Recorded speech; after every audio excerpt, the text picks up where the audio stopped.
Hello student, आज हम travelling salesman problem को देखेंगे।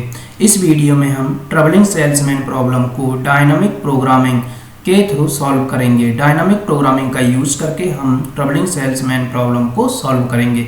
तो आइए चलते हैं। सबसे पहले जानते हैं कि ट्रैवलिंग सेल्समैन प्रॉब्लम होती क्या है। तो travelling salesman problem consists of a salesman and a set of cities. The salesman has to visit each one of the cities starting from a certain one and returning to the same city. The challenge of the problem is that the traveling salesman wants to minimize the total length of the trip. Travelling salesman problem में मान लीजिए कुछ city हैं जो कि एक दूसरे से कनेक्टेड हैं। ट्रैवलिंग सेल्समैन जो है वह एक सिटी से सभी सिटी को ट्रेवल करते हुए वापस अपनी सिटी तक आता है, लेकिन शर्त यह है कि वह जिस सिटी में एक बार जाता है दोबारा उसमें वापस नहीं जाता है और सभी सिटी को ट्रेवल करते हुए वापस अपनी सिटी, जिस सिटी में वो रहता है या जहां से उसने अपनी ट्रेवलिंग स्टार्ट की थी वहां पर वापस आ जाता है। तो हमको क्या करना है कि ट्रैवलिंग सेल्समैन प्रॉब्लम को कुछ इस तरीके से उन सिटी में ट्रेवल कराना है कि वह सभी सिटी को ट्रेवल भी कर ले और कम से कम दूरी भी तय करे, मतलब कम से कम दूरी तय करके वह सारी सिटियों को ट्रेवल कर ले, क्योंकि हर सिटी के बीच का डिफरेंस अलग अलग है, आने का अलग है और जाने का भी अलग अलग है। तो हमको कुछ इस तरीके से उसे ट्रेवल कराना है कि वह कम से कम दूरी तय करके, डिस्टेंस तय करके सभी सिटियों को कवर कर ले। तो आइए देखते हैं कि इसे किस तरीके से सॉल्व करते हैं। Travelling salesman problem starting from a given city the salesman will have a total factorial n-1 different sequence. Means जब भी कोई ट्रैवलिंग सेल्समैन किसी सिटी से ट्रेवल करता है और वो अलग अलग सिटी में ट्रेवल करना चाहता है तो उसके पास फैक्टोरियल n-1 डिफरेंट चॉइस होती हैं कि वो सिटी को किस तरीके से चॉइस करे। फॉर एग्जाम्पल मान लीजिए उसके पास दो सिटी हैं A और B, तो यहाँ पर उसके पास कितनी चॉइस होंगी 2-1, सिर्फ 1। ए से बी तक जाने में कितनी चॉइस होंगी, सिर्फ 1। इसी तरीके से यदि उसके पास 3 सिटी हैं ए बी सी डी, तो उसके पास अब कितनी चॉइस हो जाएंगी 3-1, मतलब फैक्टोरियल 2। तो 2 चॉइस ए से बी या ए से सी, इस तरीके से उसकी चॉइस होती है जिसको वो ट्रेवल करता है। आगे फॉर्मूला।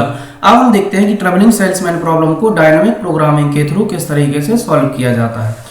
तो यहाँ पे देखें g ऑफ is जो ब्रैकेट में i और s लिखे हुए हैं इक्वल टू min ब्रैकेट में w of i comma j plus g of s minus j bracket close. ये हमारा फॉर्मूला है जिसके बेस पे हमको ट्रैवलिंग सेल्समैन प्रॉब्लम को सॉल्व करना है। यहाँ पर जो i है वो वह स्टेट है जहां से उसने अपनी ट्रैवलिंग स्टार्ट की है, सेल्समैन ने जहां से ट्रैवलिंग स्टार्ट की है। s जो है वह है रिमेनिंग स्टेट, रिमेनिंग सिटी या रिमेनिंग स्टेट जिनको वो ट्रेवल करना चाहता है। एक तो उसने चुन लिया जहां से उसने स्टार्ट किया, अब जितनी बची, जैसे मान लीजिए यदि 4 हैं, 4 सिटी हैं ए बी सी डी, यदि उसने ए को चॉइस कर लिया तो अब कितनी बची बी सी डी। तो ये जो बी सी डी है ये हुआ एस और जो ए है ये हुआ आई। अब आते हैं min wij में। तो जो wij है यहां पर i की वैल्यू तो a हो गई यदि हम इस एग्जांपल में देखें। j वो सिटी है जिसको वो नेक्स्ट विजिट करना चाहता है, वो कहां से मिलेगी उसे s से। इसमें इस bcd में से कोई एक, मान लीजिए उसने b ले लिया तो ये b जो है वो j हो गया, ठीक है। तो wij की वैल्यू समझ में आई। अब जाते हैं प्लस gis में, तो gs माइनस j, तो s क्या था bcd, s है बी सी डी, इसमें से j मतलब b को हमने हटा दिया तो क्या बचा cd, तो gs माइनस j की वैल्यू क्या आएगी cd। इस तरीके से इस फॉर्मूले को डिफाइन किया गया है और इसका यूज आगे किया गया है। अब यहां पे एग्जांपल देखते हैं। If there is a 4 city a b c d and salesman starting travelling from city a, then यदि हम ये माने कि 4 सिटी हैं a b c d और जो ट्रेवलिंग सेल्समैन है वो सिटी ए से ट्रेवलिंग स्टार्ट करता है, तब ये जो फॉर्मूला दिया गया है, ये जो फॉर्मूला है ये तब यूज होता है जब वो, जैसे मान लीजिए वो उसने विजिट करना स्टार्ट किया, सारी विजिट कर लिया, विजिट करके वो यहाँ पे पहुंचा, किसी एक सिटी पे पहुंचा, उसने सारी सिटी ट्रेवल कर ली। अब जब वो लास्ट सिटी से जहां पे पहुंचा है वो अपनी होम सिटी में आ रहा है, यहाँ पे उसने सारी स्टेट क्रॉस की, इसके बाद एक स्टेट होगी जो लास्ट सिटी होगी, तो यहां से जब वो अपनी होम सिटी में आता है ये उसका डिफरेंस है। जैसे मान लीजिए उसकी लास्ट सिटी थी बी, तो उस होम सिटी क्या थी ए, तो बी से ए में आने में, यदि लास्ट जो उसने ट्रेवलिंग सिटी की थी वो थी सी, तो सी से ए में आने में वेट, और यदि डी थी तो डी से ए में आने में। ये बहुत आसान फॉर्मूले हैं, जब आप इसे सॉल्व करेंगे तो आसानी से सॉल्व कर पाएंगे। अब ये नेक्स्ट फॉर्मूला, अब यहां से हमारा एक्चुअल फॉर्मूला स्टार्ट होता है। तो वही जो आपने लिखा था जी ए, ये क्या है आई, ये आई की वैल्यू है। अब ए को हटा दिया, रिमेनिंग क्या है, ये एस हो गया, जी आई एस मिन, ये आई की वैल्यू है, ये जे की वैल्यू है। नेक्स्ट सिटी क्या थी, हमने लिया बी प्लस जी। अब बी क्या था, जे कॉमा सी डी क्या है, रिमेनिंग एस माइनस जे, ठीक है। इसी तरीके से ये फर्स्ट चॉइस थी। अब मान लीजिए दूसरी चॉइस के हिसाब से यदि वो बी को ना लेके सी लेता है, तो यहाँ पे जे की वैल्यू क्या हो गई, सी, और फिर ये रिमेनिंग। इसी तरीके से यदि वो बी सी को ना लेके डी लेता है, मतलब ए के बाद नेक्स्ट सिटी क्या करता है, डी, तो W A D plus G, next city क्या, डी, रिमेनिंग क्या है, तो रिमेनिंग क्या बचेगा, बी सी। तो इस तरीके से ये पहला फॉर्मूला तैयार होता है। अब हमको अगर आगे क्या करना है, हमको इसकी वैल्यू तो पता है लेकिन हमको इनकी वैल्यू नहीं पता है। ये तीन ऐसे हैं जिनको हमको इनकी वैल्यू नहीं पता, तो सेम प्रोसीजर आगे करके अब हम क्या करेंगे, सी बी डी, जो ये लिखा हुआ था सी बी डी, इसको फाइंड किया। तो अब यहाँ पे मान लीजिए सी ये हमारी स्टार्टिंग सिटी हो गई, बी नेक्स्ट है, और ये फॉर्मूले के हिसाब से इसी तरीके से यदि हमने सी लिया स्टार्टिंग, अब पहले चॉइस लिया था बी, फिर अब मान लीजिए सी से वो किस में जाता है, डी में, तो सी से डी, और फिर ये डी ये जे, और ये हो गया एस माइनस जे। इसी तरीके से यदि हम दूसरे में देखें तो जी डी बी सी, तो डी आई है, फिर डी से बी और डी से सी, यदि अलग अलग चॉइस करके वो सिटी ट्रेवल करता है तो। और इसी तरीके से जी यदि बी उसकी चॉइस है, बी से सी जाता है, बी से डी यदि चॉइस करता है तो वो इस तरीके से ट्रेवल करता है आगे। अब यहां से हमको ये वैल्यू तो पता है, लेकिन इस वैल्यू, इस फॉर्मूले की अभी हमको वैल्यू नहीं पता, तो इसको हम आगे इस तरीके से हमने उसे सॉल्व किया कि अब उसके पास चॉइस नहीं है, तो बी से डी, चूंकि ये कहां से आया, क्योंकि ये एस माइनस जे है, तो एस की वैल्यू यहाँ पे क्या है, डी, जे की वैल्यू जी, कुछ नहीं बचा, तो क्या हो गया 5, और नेक्स्ट सिटी क्या, डी। इसी तरीके से ये सभी हमने अलग अलग ये सभी को सॉल्व कर लिया है। और ये जो हमने पहले आपको बताया था कि जब लास्ट सिटी से वो पहली सिटी में ट्रेवल करता है तो ये उसके लिए है। अब एग्जांपल लेते हैं, apply dynamic programming for the following graph and find optimal TSP. हमको क्या करना है, डायनामिक प्रोग्रामिंग का यूज करके इस ट्रेवलिंग सेल्समैन प्रॉब्लम को सॉल्व करना है और ऑप्टिमल वैल्यू फाइंड करनी है। तो सबसे पहले हमने क्या किया कि जो भी हमारा डायग्राम था, ये आप डायग्राम देख रहे हैं, यदि हम एक नॉर्मल प्रोसीजर अप्लाई करें, मान लीजिए तो हमारे पास चॉइस कितनी है, यहाँ पे 4 सिटी हैं, तो 4 माइनस 1 का फैक्टोरियल मतलब 3 का फैक्टोरियल, मतलब सेल्समैन के पास कितनी चॉइस है, 6 तरीके से वो ट्रेवल कर सकता है। एग्जाम्पल मान लीजिए ए गया, ए से बी गया, बी से सी गया, सी से डी गया, और डी से ए गया। इसी तरीके से यदि ए से, यदि स्टार्टिंग सिटी हम ए माने तो ए से बी गया, फिर बी से डी गया, डी से सी गया, फिर सी से ए आ गया। नेक्स्ट ए से यदि वो सी जाता है, फिर सी से बी जाता है, फिर बी से डी जाता है, फिर डी से ए आता है। नेक्स्ट यदि ए से सी गया, फिर डी, और फिर बी, और फिर ए। ये चॉइस है उसकी, जिस तरीके से वो इन सिटी को ट्रेवल कर सकता है। और भी आगे सभी चॉइस बन सकती हैं, जैसे अभी हो गया, फिर ए से वो पहले डी में जाएगा, फिर डी से बी में जाएगा, फिर बी से सी में जाएगा, सी से ए में जाएगा, या ए से डी में गया, डी से सी में गया, सी से बी में गया, और बी से ए में गया। ये उसकी चॉइस है, वो इन तरीके से पूरी सिटी को ट्रेवल कर सकता है। फिर हमको इनकी वैल्यू निकाल के हम इसे सॉल्व कर सकते हैं। लेकिन ये मेथड यदि मान लीजिए सिटी ज़्यादा हो जाती, बढ़ती जाती है, फिर इसको सॉल्व करना थोड़ा सा कठिन होता जाता है। अब हम देखते हैं कि इसे किस तरीके से सॉल्व करना है। सबसे पहले हमने क्या किया कि जो भी हमारी प्रॉब्लम थी उसे हमने मैट्रिक्स फॉर्म में लिख लिया, क्योंकि उससे क्वेश्चन को समझना और सॉल्व करना आसान हो जाता है। तो चूंकि ए है तो ए से ए में 0, ठीक है, ए से बी को जाने में 5, फिर ए से सी में जाने में 4, ए से डी से टी में जाने में 10। इसी तरीके से बी से ए में जाने में उसे 2 है, 2 वेट है, बी से बी में 0, बी से सी में 3 और बी से डी में 7। इसी तरीके से सी और डी इन सबको हमने यहां पे मैट्रिक्स फॉर्म में लिख लिया है। अब हम इसे यदि ट्री फॉर्म में देखें तो ये एक अच्छा तरीका है इस प्रॉब्लम को समझने का कि किस तरीके से सॉल्व करना है। देखो, हमने माना कि हमारी जो मेन सिटी थी वो क्या थी, ए थी। ए से ट्रेवलिंग स्टार्ट होती है, तो ए से जब ट्रेवलिंग स्टार्ट होती है तो जो ट्रेवलिंग सेल्समैन है उसके पास कितनी चॉइस है, 3। ए से बी में भी जा सकता है, बी से सी में भी जा सकता है, सी से ए से डी में भी जा सकता है, ये उसके पास। अब यदि मान लीजिए वो ए से बी में जाता है तो ए और बी ये 2 सिटी तो हो गई। अब उसके बाद सिटी कौन कौन सी बचती है, सी और डी। तो बी से वो सी में गया और या तो बी से सी में जाएगा या बी से डी में जाएगा। इसी तरीके से यदि वो ए से सी में जाता है तो सी में जाने के बाद उसके बाद दो सिटी बचती हैं बी और डी, तो या तो वो बी में जाएगा या डी में जाएगा। इसी तरीके से डी में आने के बाद उसके पास 2 चॉइस हैं, या तो बी या सी, तो या तो बी में जाएगा या सी में जाएगा। अब यदि हम ए बी सी में गए तो उसके पास सिर्फ एक सिटी बची, वो क्या थी, डी। इसी तरीके से सी, फिर A C B D, A C D B, A D B C और ए डी सी बी। पूरा स्ट्रक्चर बन गया उस सेल्समैन प्रॉब्लम का। अब देखते हैं कि इसे सॉल्व कैसे करना है।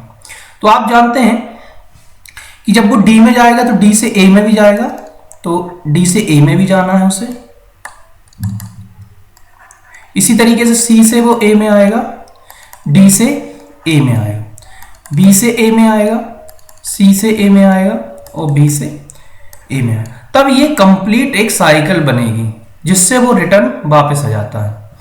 तो अब हम इसे बॉटम टू अप सॉल्व करते हैं, और जो आपको वैल्यू दी थी ना जी डी 5, कुछ इस तरीके से लिखा था जी डी 5, फिर ये डब्ल्यू डी जी डी और ए बना था, ये वही है। तो डी से ए जाने में इसका वेट कितना आया, 6, ठीक है। सी से ए जाने में 3, ये कितना है, 3। चूंकि हमको वापस जाना तो लास्ट सिटी से ए तक जाना है, तो ये फिर ये 6, इसकी वैल्यू है 2। ए बी से ए जाने में 2, ए से सी से ए को जाने में 3 और बी से ए को जाने में 2। डी से ए जाने में 6 था तो डी की वैल्यू 6 है। अब सी से टी से कहां जाना है, डी में, तो सी से डी कितना है, 8। सी से डी कितना था, 8। अब सी डी ए मतलब सी से ए तक आने में कितना लगेगा, 8 + 6, 8 + 8, ये सी से डी का और डी से ए का 6, तो ये कितना हो गया, 14। उसी तरीके से डी से ए तक जाने में कितना होगा, तो डी से सी तक का ये कितना, ये कैसे आया 14, ये आएगा C D plus D A. इसी तरीके से डी सी प्लस सी ए होगा, तो डी से सी कितना है, तो डी से सी है 9 और सी से ए कितना है 3, तो ये कितना हो गया 12। इसी तरीके से बी से डी प्लस डी से ए, बी से ए तक आने में कितना लगेगा, तो बी से डी कितना है 7 + 6, तो कितना आएगा 13। इसी तरीके से यदि हम बात करें इसके, तो डी से बी प्लस बी से ए, तो डी से बी का डिस्टेंस कितना है 5 और बी से ए का 2, तो 5 + 2, तो ये कितना होगा 7। यदि इसी तरीके से हम इस वाले ब्लॉक में देखें तो कितना आएगा, बी से ए तक जाने में, तो बी से सी प्लस सी से ए, तो बी से सी कितना है, बी से सी है 3 और सी से ए 3, तो ये कितना हो गया 6। इसी तरीके से इसमें देखें तो C + B, B + A, तो C से B कितना है, तो C से B है 5 और B से A है 2, तो ये 5 + 2 कितना होगा 7। अब यदि हम एक लेवल ऊपर चलें और BCDA, BDCA इनको फाइंड करें, तो सबसे पहले यदि सेल्समैन जो है वो बी से सी में जाता है, बी से सी को ट्रेवल करते हुए ए तक पहुंचता है, तो बी से सी का डिस्टेंस कितना है, तो बी से सी है 3 और सी से ए का कितना था 14, तो ये कितना आएगा 17। इसी तरीके से अब यहाँ पे चूंकि चॉइस है उसके पास, एक बी डी सी ए है और एक बी सी डी ए है, तो यदि वो बी डी सी ए में जाता है तो बी से डी का कितना था, तो बी से डी है 7 और बी से ए कितना था 13, तो ये कितना आएगा 20। तो मिनिमम कौन है 17, मतलब बी से ए तक जाने में उसका मिनिमम वेट कितना आएगा 17। इसी तरीके से जब वो इस रूट को फॉलो करता है ए से सी बी डी ए, तो सी पे उसके पास दो चॉइस हैं, या तो वो सी बी जाए या सी से डी में चला जाए। यदि वो सी से बी में जाता है तो सी से बी का डिस्टेंस है 5 और बी से ए तक का है 13, तो कितना आएगा 18। इसी तरीके से यदि वो सी से डी में जाता है तो सी से डी में जाने पे है 8 और बी से डी से ए तक का है 7, तो कितना आएगा 15। तो टोटल यहाँ पे कितना आ जाएगा 15। इसी तरीके से यदि हम इस वाली ब्रांच को सॉल्व करें तो डी में उसके पास दो चॉइस है बी सी, तो यदि हम पहले इसको देखें तो डी से बी कितना है, तो डी से बी है 5 और बी से ए है 6, तो कितना आएगा 11। यदि वो इसको सॉल्व करें डी से सी में जाए तो डी से सी है 9 और प्लस 7, तो कितना आएगा 16। तो यहाँ पे मिनिमम कितना आएगा, तो यहाँ पे मिनिमम आया 11। तो अभी हमने बी सी डी ए, अब हम सीधे उसके रूट में पहुंचते हैं। तो रूट में 3 चॉइस होंगी उसके पास, या तो वो ए से बी में जाएगा, ए से सी में जाएगा या ए से डी में जाएगा।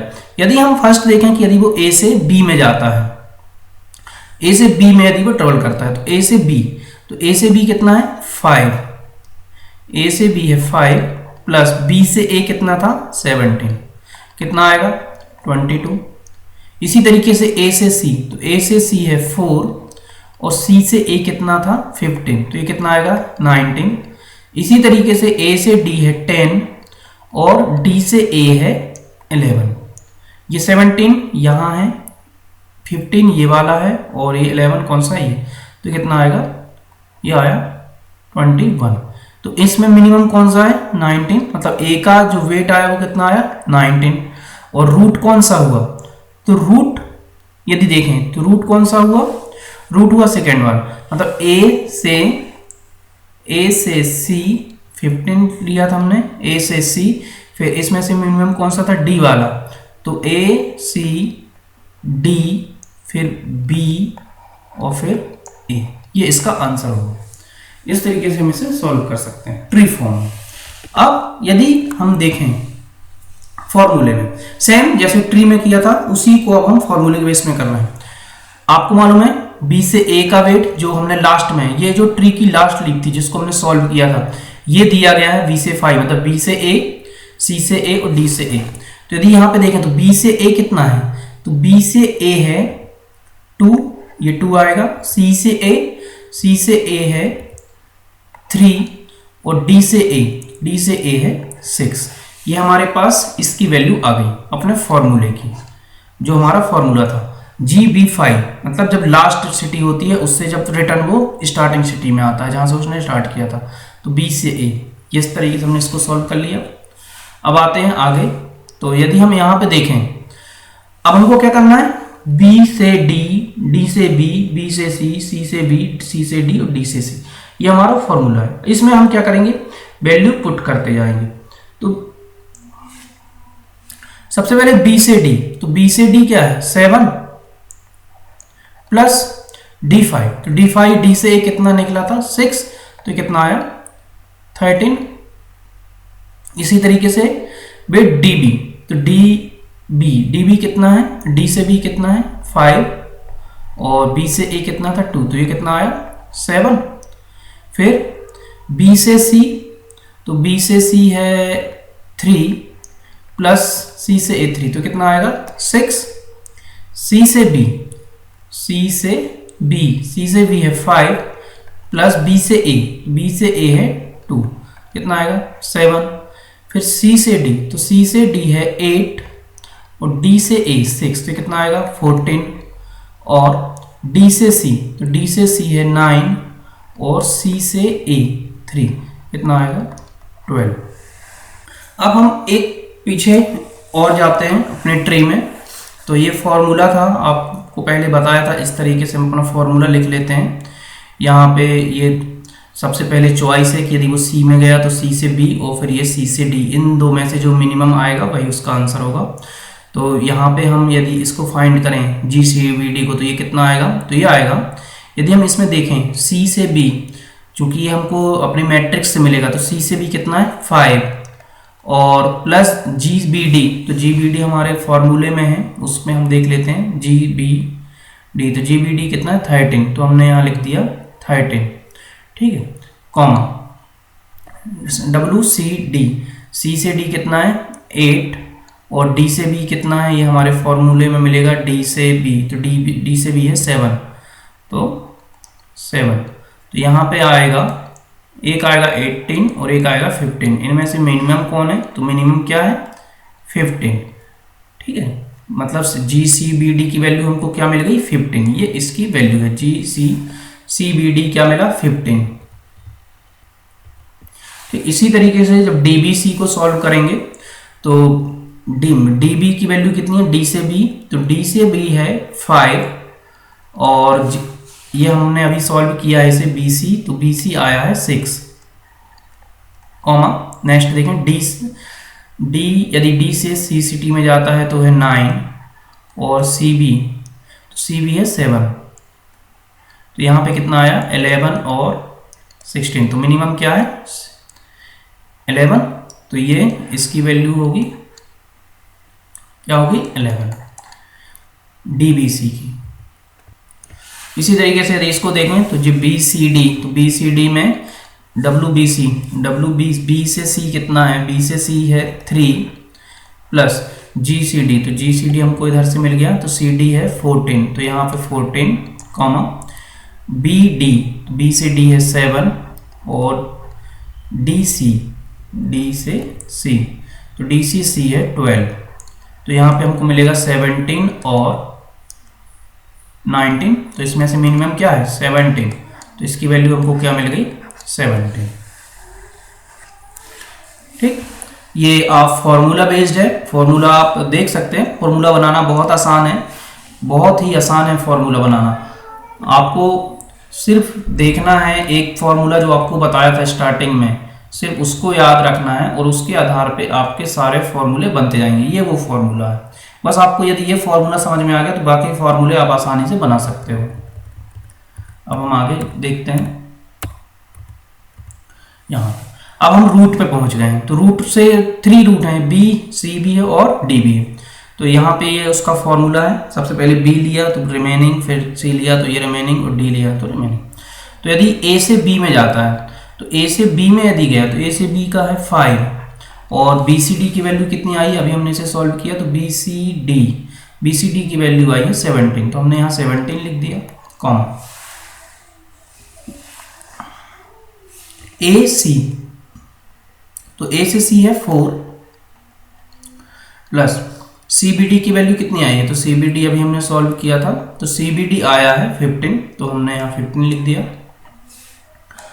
और फिर इसके बाद ए डी, तो ए डी कितना है, ए डी है 10 और डी सी बी की वैल्यू कितनी आई थी, तो डी सी बी की वैल्यू आई थी डी बी सी 11, तो हमने 11 लिख दिया। अब इनको यदि हम करें तो ये 22 आएगा, ये 19 आएगा और ये रहेगा 21, ये क्या है मिन, तो इनमें से कोई एक आएगा तो वो क्या होगा 19। तो ए बी सी डी की वैल्यू हमको कितनी मिल गई 19 और रूट क्या बना, तो रूट 19 किस में था, 19 हमको मिला सेकेंड वाले से, इससे अब यदि हम रूट की बात करें तो रूट क्या होगा, रूट होगा ए से सी, अब सी, ए से सी हो गया। हमने इसके बाद रूट कौन सा चुना था, तो रूट हमारा था सी बी डी। अब ये सी बी डी जो था ये हमको कहाँ से मिला था, तो सी बी डी हमको मिला था किससे, मिनिमम यहाँ पे क्या आया था, डीबी। तो रूट ए से सी, सी से डी, डी से बी और बी से ये हमारा फाइनल आंसर होगा। इस तरीके से हम ट्रेवलिंग सेल्समैन प्रॉब्लम को सॉल्व करते हैं। समझ में आया कैसे आया, ए से सी, ए से सी तो यहीं मिल गया क्योंकि हमने रूट चुना था ए से सी वाला, तो ए से सी ये मिला। अब सी को, सी के बाद का रूट हमको कहाँ से मिला था, तो यहाँ पे हम देखें जब हम सी से बी डी में गए थे, तो सी बी डी, तो यहाँ पे दो रूट थे, एक था बी डी वाला और एक था डी बी वाला।